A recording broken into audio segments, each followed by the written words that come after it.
শহীদ আল্লামা দেলাওয়ার হোসেন সাঈদী তার 1 নম্বরে প্রমাণ। কথা বলেন না কেন? 13টা বছর জীবনে একটা ঘরে কাটিয়েছে, তারপরও তিনি মাথা নত করেন নাই। কারণ তাগুত ছেড়ে দিয়ে ঈমান এনেছিলেন। তাগুত ছেড়ে না দিয়ে যদি ঈমান আনতেন তিনি টিকে থাকতে পারতেন না। আমি বহু মানুষ জেলে দেখেছি, বহু আলেমকে দেখেছি, তারা টিকে থাকতে পারে না, আল্লাহকে পর্যন্ত দোষারোপ করে। ডক্টর শফিকুল ইসলাম মাসুদ দেলাওয়ার হোসেন শিবিরের সাবেক সভাপতি, নাম নিয়ে বলছি এই কারণে, এই মানুষগুলো ঈমান এনেছিল তাগুত ছেড়ে দিয়ে। দেলাওয়ার ভাইকে তার গরম করে লজ্জাস্থানে ঢুকিয়েছে, পুরুষাঙ্গ নষ্ট করে দিয়েছে। 57 দিন লোকটা রিমান্ডে ছিল, তারপরও টলাতে পারে না জালেমরা। কিন্তু যারা ঈমান এনেছে তাগুতের সাথে মিল মহাব্বত রেখে, আপনি তাকান আগস্টের 5 তারিখের পরে তারা অনেকেই বেঈমান হয়ে গেছে। জাতীয় মসজিদের সাবেক ইমাম, কথা বলে না কেন?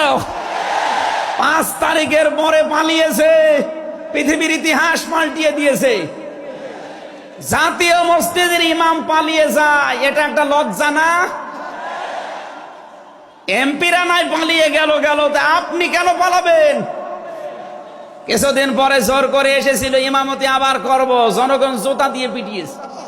পরের দিন স্ট্যাটাস দিয়েছে, জনগণ জুতা দিয়ে পিটিয়েছে, তাই কি আমার গায়ে লাগেনি। মানুষ কত নিচে নামতে পারে।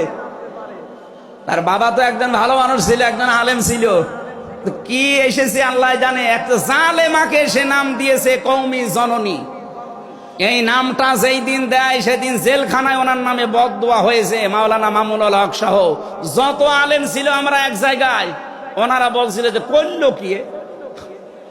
হেফাজত ইসলামের 13 সালে এতগুলো মানুষ হত্যাকারী যার হাতে রক্ত লেগে আছে, আর সেই লোকটাকে নাম দিয়ে দিল কওমি জননী। আমাদের মাথা কাটা গেল। এরকম হাজারো আলেম, হাজারো পীর, হাজারো মুসলমানের দেশে ঈমান রাখতে পারে নাই, কারণ তাগুতের সাথে সম্পর্ক রেখে ঈমানের দাবি করত। আল্লাহ বলেন ঈমান আনতে হলে আগে তাগুত ছেড়ে দাও, এরপরে ঈমানের দাবি করো। উদখুলু ফিস সিলমি কাফা, ঈমানদার যারা তারা প্রবেশ করো পুরোপুরি ভাবে ইসলামে। এখানে সিলমন বা সালমন, সিনের উপরে জবর দিলে হয় সালমন মানে শান্তি, সিনের নিচে জের দিলে হয় সিলমন মানে ইসলাম।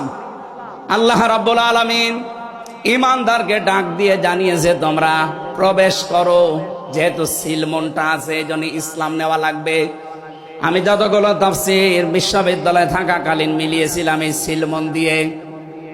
আমি ভার্সিটিতে থাকাকালীন প্রায় 42টার উপরে এক জায়গায় মিলিয়েছি, যে দেখি সবাই কি বলে। প্রত্যেক মুফাসসির এখানে শান্তি না, এখানে নিয়েছেন তারা ইসলাম অর্থে তোমরা পুরোপুরি ইসলামে প্রবেশ